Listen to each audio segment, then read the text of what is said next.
Meu Pai, nosso Pai, unimos a fé com o teu servo, o Bispo Macedo, e aqui, desde o Templo de Salomão, desta casa de oração para todos os povos, invocamos o teu nome poderoso, Jesus. Sim, meu Deus, manifesta o teu poder agora, na vida desta pessoa que está chorando, que está gemendo, urrando de dor, a pior dor, a dor na alma, a depressão, o vazio, a tristeza, a solidão, esse sentimento de acusação pelas escolhas erradas que fez. Mas agora ele invoca o teu nome e o Senhor prometeu que aquilo que pedíssemos ao Pai, crendo em teu nome receberíamos. Creia, meu amigo, creia, minha amiga, não pelos seus méritos, pois não temos, mas pelos méritos de Jesus. Invoque agora a Deus, coloque para fora essa angústia, essa tristeza, essa raiva, coloque para fora essa dúvida, esse medo, esse orgulho.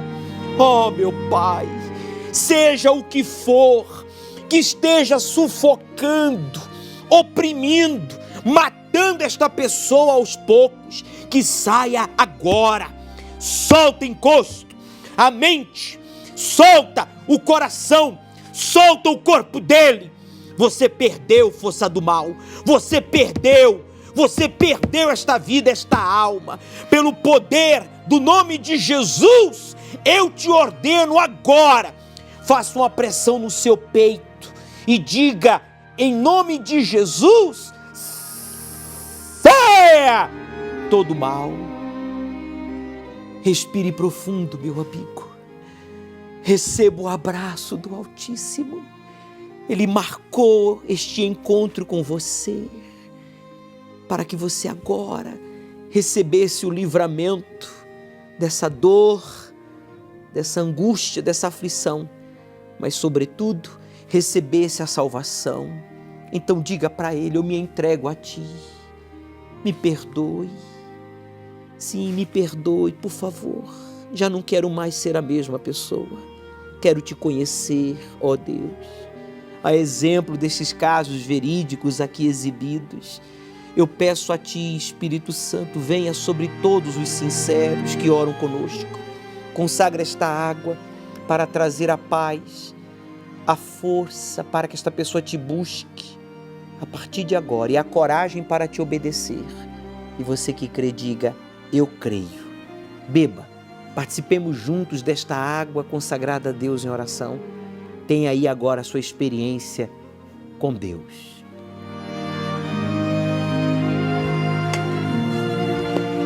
Obrigado, Senhor Espírito Santo. Obrigado pelo livramento que o Senhor dá a esta alma, a esta vida. Abrace a todos que oram conosco e que neste domingo ele esteja preparado para entrar em aliança contigo, participando da Santa Ceia, às 7 da manhã, às 9h30 ou às 18 horas, no Templo de Salomão, no Templo da Universal. E você que concorda, diga, graças a Deus. Amém.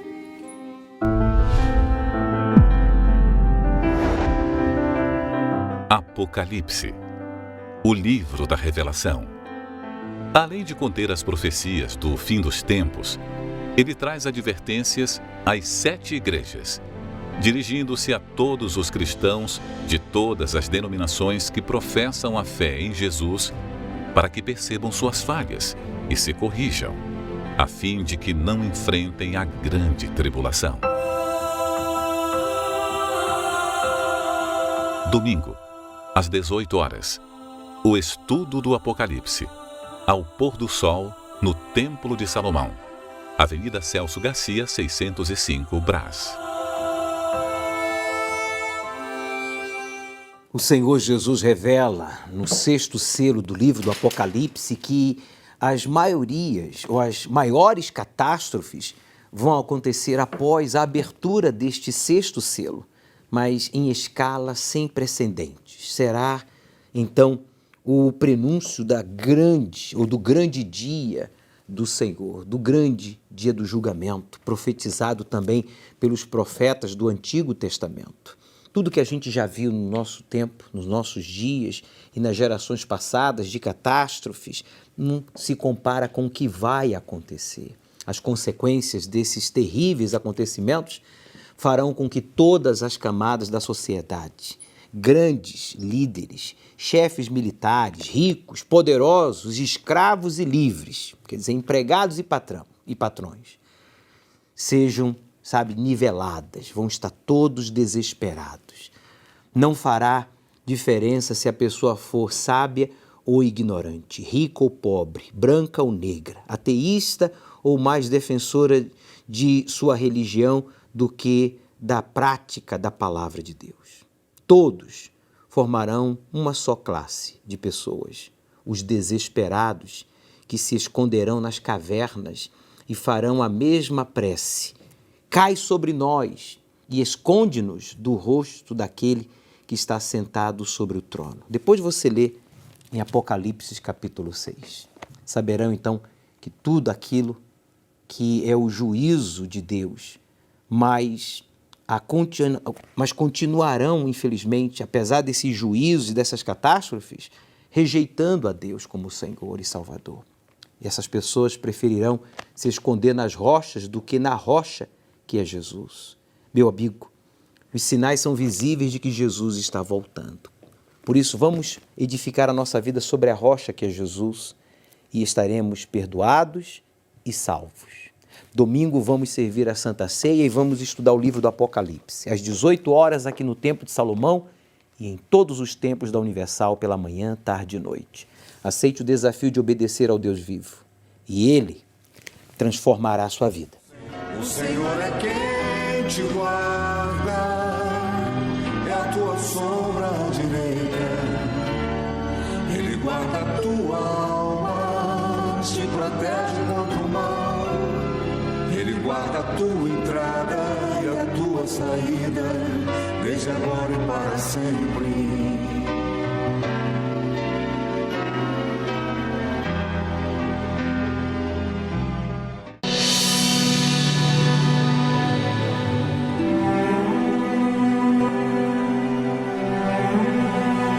Pare aí agora.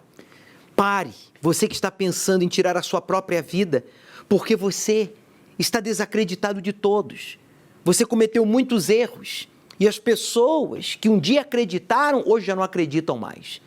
Você fez promessas e não cumpriu, você disse que ia mudar e não mudou, e aí você caiu agora no descrédito. Você está desacreditado das pessoas e de si mesmo. E você está pensando em tirar a sua própria vida. Você não vai fazer isso.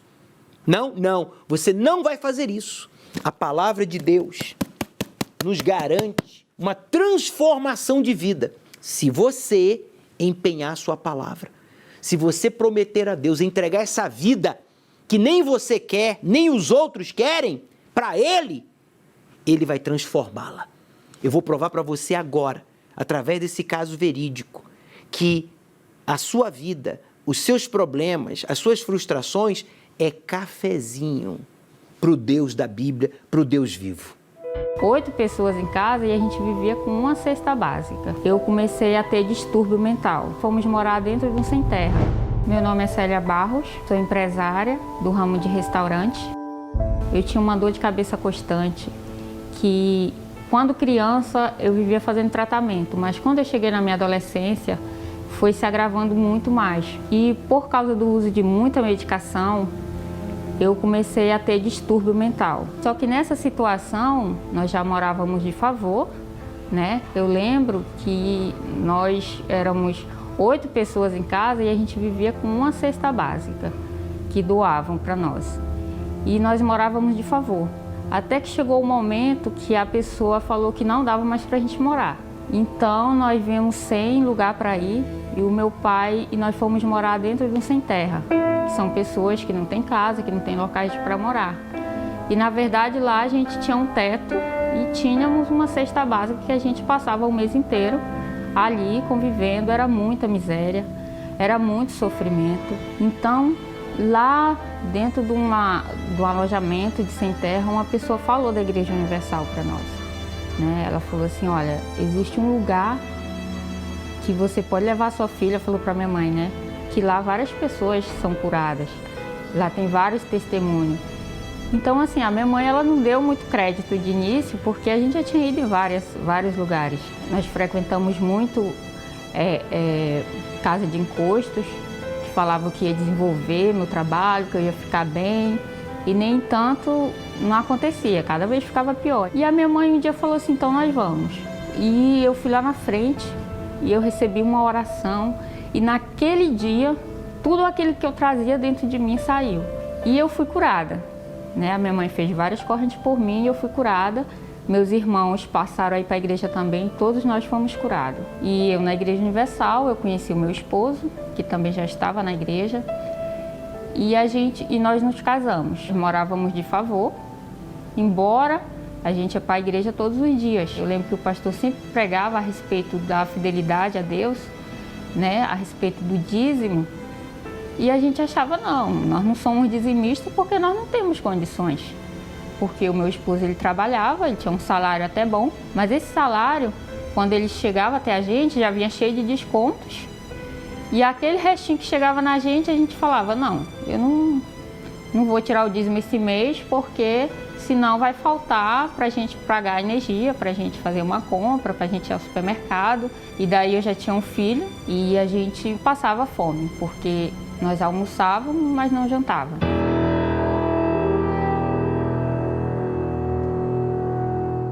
Então isso era muito frustrante, porque eu lembro que quando ele era bebê ainda, nós fomos despejados. Assim, a situação estava horrível, né? Nós não tínhamos dinheiro para fazer compra, para nada, energia cortada, e o dono do imóvel falou que nós tínhamos que desocupar.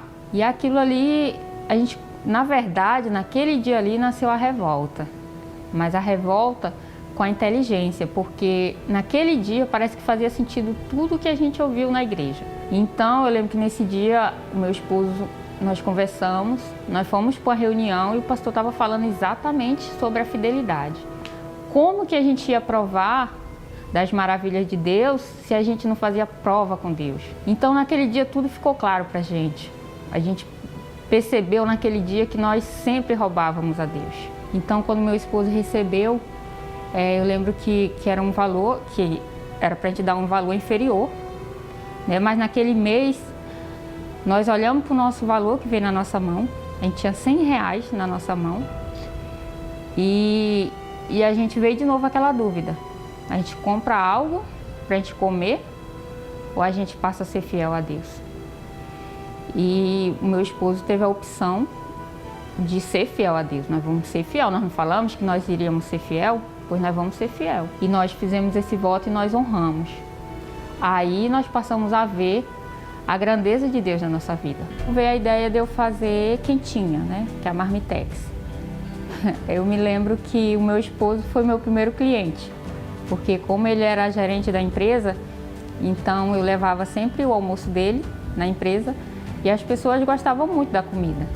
Então a equipe dele começou a perguntar se não tinha como eu vender uma marmita igual a dele para as outras pessoas. Então aí começou, né? Eu lembro que eu atendia 10 funcionários da equipe dele e aquilo eu ficava muito feliz, porque eu estava fazendo aquelas marmitas, mas eu estava enxergando já lá na frente o meu restaurante. E até que chegou o dia que o meu esposo falou, bora colocar esse negócio para frente. Meu esposo saiu da empresa, pegamos, investimos na nossa empresa, mesmo pequenininha, nós fomos fazendo cliente e nós crescemos. Hoje, nossa empresa ela é referente aqui na nossa cidade, né? Hoje nós atendemos várias empresas grandes, temos empresa de quase 300 funcionários que nós atendemos, prestamos serviço. Na verdade, a nossa empresa hoje ela funciona 24 horas. Hoje eu tenho uma família maravilhosa. Hoje eu tenho um casamento, meu casamento é maravilhoso. Eu tenho filhos, meus filhos estudam nas melhores escolas. Hoje eu não tenho problema de escolher, de levar meu filho num lugar e ele escolher algo, porque hoje eu tenho condição para isso, né? Hoje nós viajamos, comer, a gente come o que a gente quer. né? Hoje aquela miséria, aquela vida que nós tínhamos de estar preocupada, o que eu vou dar para o meu filho, o que nós vamos vestir. Hoje nós não temos mais essa preocupação. Com a pandemia chegou um decreto que nós não poderíamos abrir o nosso restaurante. E graças a Deus, Deus deu a direção para nós trabalhar com a marmita diferenciada. E hoje é um negócio que cresceu muito, né? Hoje, quando nós fechamos o dia e fazemos um comparativo de restaurante e da parte do delivery, hoje nós vendemos a mesma quantidade ou mais até no delivery. Hoje nossos clientes aumentou muito. Esse ano foi o melhor ano da nossa vida. Hoje a minha vida, ela é o que é, eu costumo dizer, por 2 motivos. Primeiro, pelo Espírito Santo, né? Porque Ele é quem me dirige, Ele é quem me guia, Ele é tudo. Meu maior patrimônio é o Espírito Santo, porque a sabedoria que nós temos hoje, a sabedoria, a paciência, o desejo de crescer, é direção de Deus, do Espírito Santo. E a segunda coisa é a fidelidade com Deus, né? Porque sem fidelidade não tem resultado. E eu ainda vou além, né? Porque além da fidelidade, nós provamos a Deus. Porque é Deus que manda a gente provar, né? Fiel, ser dizimista, meu esposo tem muito isso, né? Ser dizimista todo mundo é, mas a gente tem que chamar a atenção de Deus. E Deus fala que é provando Ele, né? Provai e veja. Então nós temos provado e nós temos visto isso se cumprir na nossa vida. Você já recebeu a ordem de despejo? Você está humilhado? Você não tem trabalho, não tem nem para alimentação, nem sua, nem da sua família? A senhora Célia também viveu esse inferno. Hoje, bem-sucedida, casada, tem o melhor para dar para sua filha, para os seus filhos. Hoje, esta mulher tem vida com abundância, porque ela creu na palavra de Deus. Não foi na palavra da igreja, do homem, do político, não. Foi na palavra do Criador. Veja o que diz aí, Isaías 48, versículo 18. Ah, se tivesses dado ouvidos aos meus mandamentos, então seria a tua paz como o rio, e a tua justiça como as ondas do mar. Deus quer fazer justiça na sua vida, meu amigo. Deus quer que você tenha paz como um rio que não para de jorrar.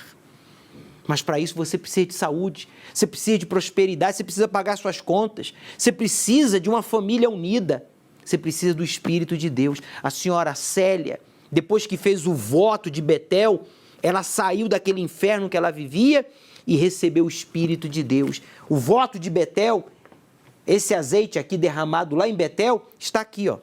Está aqui. Está aqui, ó. Está dentro dessa botija. Eu recebi semana passada. E eu vou ungir as suas mãos com este óleo enviado lá de Betel, no mesmo lugar que Jacó fez o voto.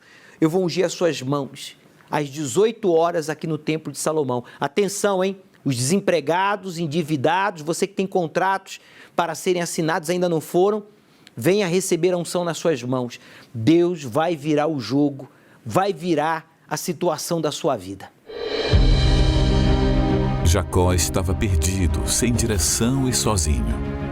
Fez voto com Deus de fidelidade e iniciou ali uma nova jornada. Se você, como Jacó, firmou um compromisso de fidelidade com Deus, domingo, dia 13, realizaremos a unção nas mãos. Todos os que estiverem nesse dia receberão a unção nas mãos com o azeite consagrado em Betel e enviado para o Templo de Salomão. Para que tenham sucesso no que tocarem, habilidades, talentos, saúde para fazer tudo com diligência, excelência, dando o melhor de si.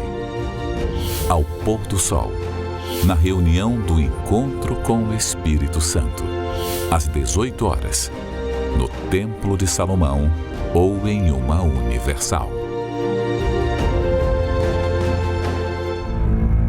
O homem, quando ele casa, ele quer dar o melhor para a esposa, para a família, mas havia essa frustração por não conseguir vencer na vida financeira. Meu nome é Claudemiro, sou administrador de empresas.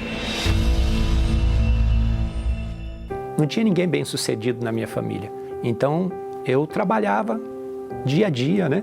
Sem perspectiva nenhuma de um dia ser alguém na vida, ser reconhecido. E a minha vida era assim, né? Eu trabalhava e aquele dinheiro que eu ganhava dava somente para comprar o básico. O que eu ganhava dava somente para manter minha casa. Eu não tinha condição assim, de ter um carro, de ter a minha casa própria. Então, há uma frustração, né? O homem, quando ele casa, ele quer dar o melhor para a esposa, para a família. Mas havia essa frustração por não conseguir vencer na vida financeira. E a minha vida foi assim por muitos anos, eu tentando sair desse emprego, entro naquele, procurando mudanças de vida, mas nada acontecia. Tenho 2 filhas e elas eram doentes, né? Muito doentes, tinha bronquite, então à noite, de madrugada, dava aqueles ataques de bronquite.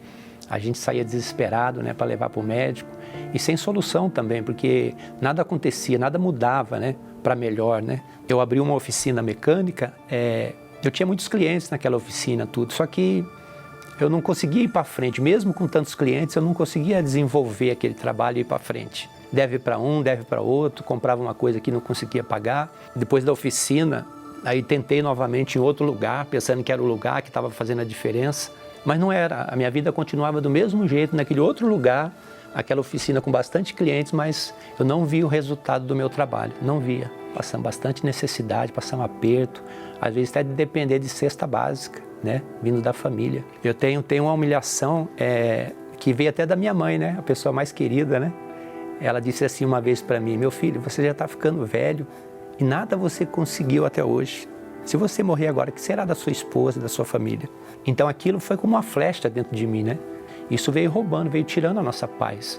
Eu e minha esposa, né, a gente lutava tudo, mas a gente não conseguia ver uma mudança de vida. Foi minha esposa que conheceu a Igreja Universal. Ela ouviu pela rádio. Aí ela ficou meio receosa de falar para mim da igreja, porque naquela época a igreja era muito perseguida, era mal falada e era o começo da igreja praticamente. E quando ela me falou que ela ia na Igreja Universal, eu logo critiquei, né? Falei, pô, mas tanta igreja para você ir, você vai logo naquela igreja? Mas mesmo assim ela foi. Eu comecei a levar ela na igreja, mas eu não entrava na igreja. Eu só levava ela até a frente e eu ficava pro lado de fora. E ela foi se afirmando, e eu lá do lado de fora. Mas um belo dia eu entrei na igreja. Eu entrei na igreja, ouvi o homem de Deus pregar, e as palavras foram entrando dentro de mim.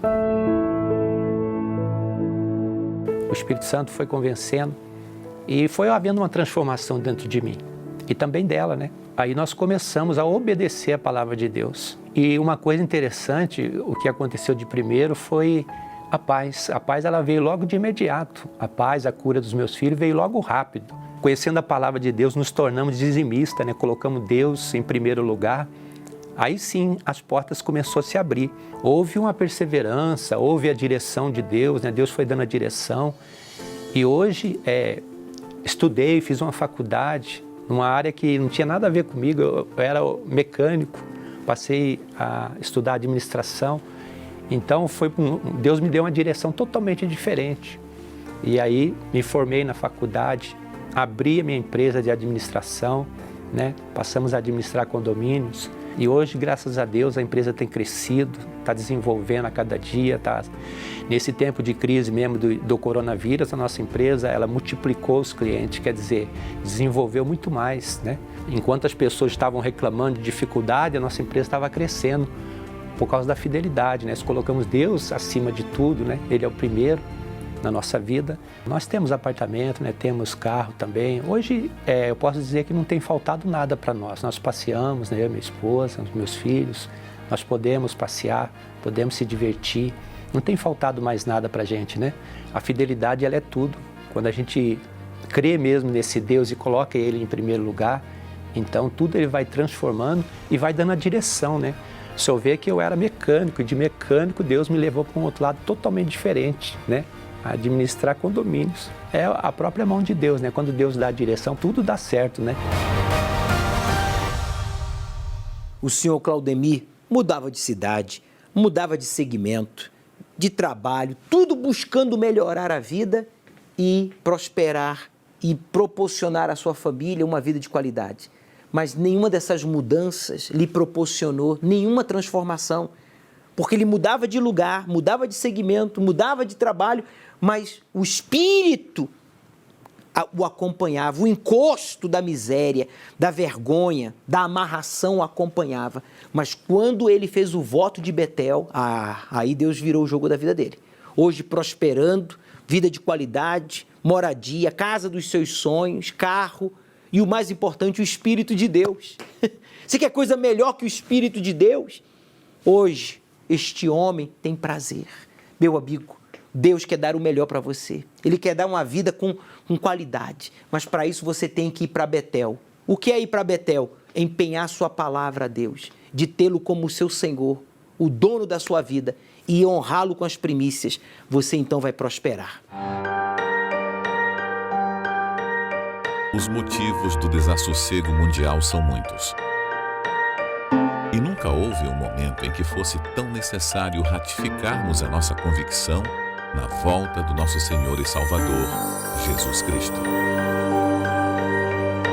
Todas as gerações se perguntam sobre o fim dos tempos. Como seria possível saber quando estivesse acontecendo?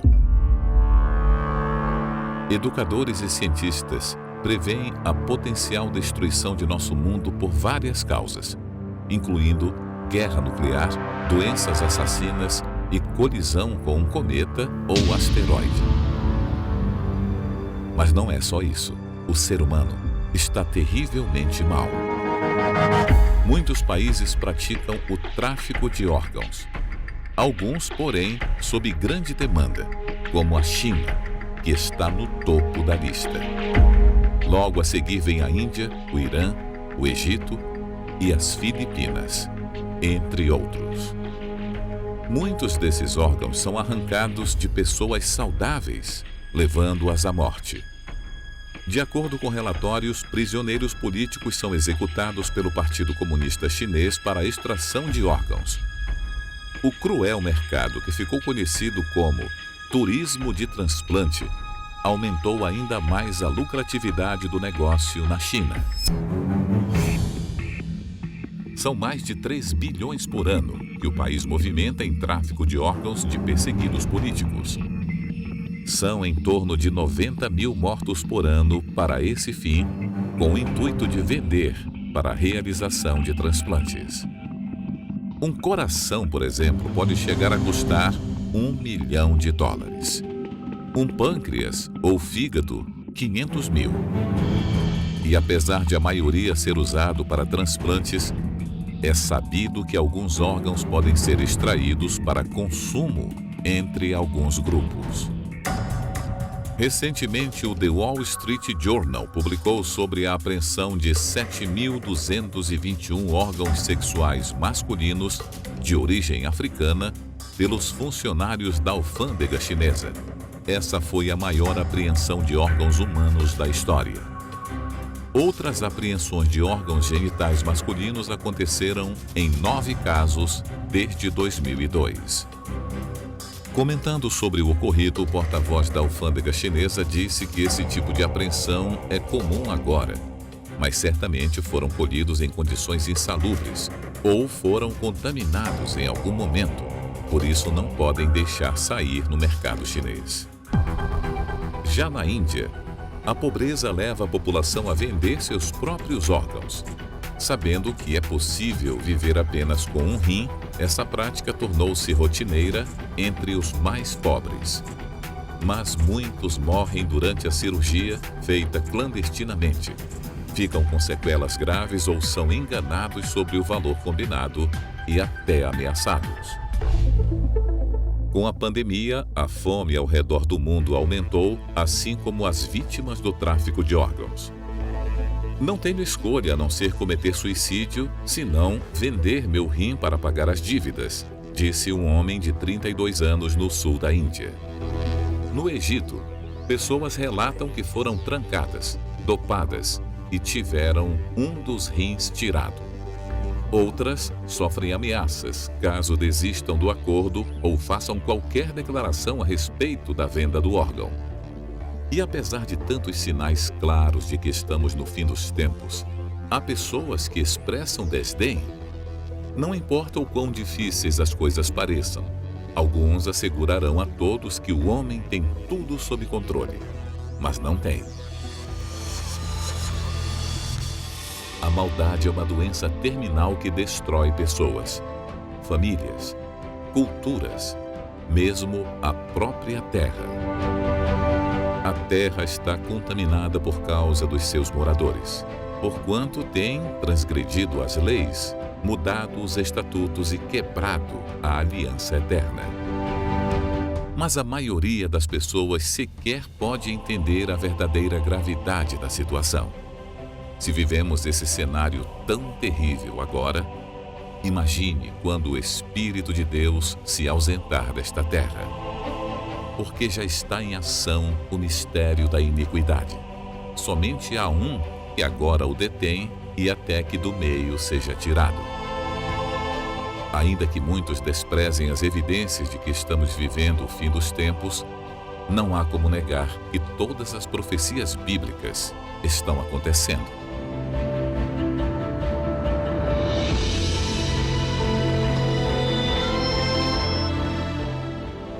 Domingo, às 18 horas, o estudo do Apocalipse, no Templo de Salomão, ao pôr do sol, na reunião do encontro com o Espírito Santo. Chegue cedo. Domingo às 18 horas, estudamos o livro do Apocalipse. Chegue cedo, traga a sua Bíblia. Nesta oportunidade, você vai fazer o voto de Betel e receber a unção em ambas as mãos, para que você venha prosperar em tudo que você fará. Aceite o desafio de obedecer ao Deus vivo e Ele transformará a sua vida.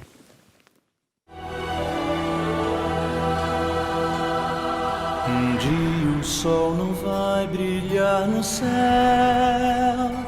e dirão, se apagou na escuridão.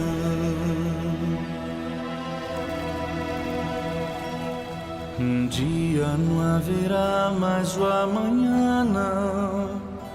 Só o som que o ar produz na escuridão.